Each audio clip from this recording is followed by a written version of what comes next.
தாய் கிழவி ஓகே. ஜியோ ஹாட்ஸ்டார்ல சும்மா படம் பார்க்கலாமேன்னு சொல்லிட்டு எடுத்தேன். ராதிகா சரத்குமார் வந்து அந்த பாட்டியம்மா ரோல்ல வந்து பயங்கரமா புரிஞ்சிருந்தாங்க. அந்த ப்ராஸ்டட்டிக்லாம் நீட்டா போட்டிருந்தாங்க படத்துல. மேக்கிங்கா நல்லா இருந்தது படம் வந்து.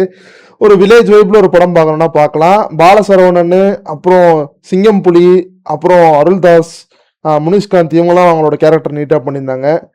அப்புறம் அந்த எஸ்கே ஒரு பாட்டு பாடினார், தாய் கிழவி வரா, அந்த அந்த பாட்டு வந்து டீசெண்டாக இருந்துச்சு. மிச்சபடி இந்த படம் பார்த்தீங்கன்னா ஓவராக ஹைப் ஏற்றினாங்க. அவங்க அந்த ஹைப்புக்கெலாம் இது ஒன்றும் அவ்வளோ ஒருத்தம் எனக்கு ஒன்றும் படல. அந்த பாட்டியம்மா உடம்பு சரியில்லாமல் படுத்துடுறாங்க. இந்த அம்மா பொழைச்சிச்சா செத்துச்சான்றது தான் இந்த படத்தோட கதை. அதை ரொம்ப இழுத்துருக்க வேணாம். ஒரு 2 மணி நேரத்துலேயே சொல்லி முடிச்சிருக்கலாம். எதுக்கு 2.5 மணி நேரம் போட்டு இழுன்னு இழுத்துக்கிட்டு அங்கே சுற்றி இங்கே சுற்றி தேவையில்லாமல் அந்த படத்தை ரவுண்ட் அடிச்சிருக்காங்க. பார்க்கும்போதே ரொம்ப ப்ரிடிக்டபுளாக போச்சு படம் பார்க்கும்போது. என்ன இந்த அம்மா ஏஞ்சி உட்கார போகுது, எதுக்குடா இவ்வளோ இழுக்கிறீங்க?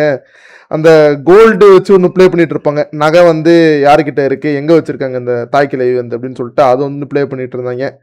அதெல்லாம் கொஞ்சம் இன்ட்ரெஸ்டிங்காகவே பண்ணியிருக்கலாம். ரொம்பவே இதுவாக இருந்துச்சு, ஷாலோவாக இருந்துச்சு. இன்னும் கொஞ்சம் நல்லா பண்ணியிருக்கலான்றதான் நான் சொல்ல வரேன். சும்மா பொழுது பொருளாக போட்டு பார்க்குற படங்க. ஆனால் இந்த படம் பாருங்க, நம்ம ஆளுங்க பார்த்தீங்கன்னா சுமாரான படம் எல்லாம் ரொம்ப பிலோ ஆவரேஜான படம் வந்தாலே 75 கோடி 100 கோடின்னு அடிக்க வைக்கிறாங்க. தமிழ் சினிமா நிலைமை அப்படி இருக்கு.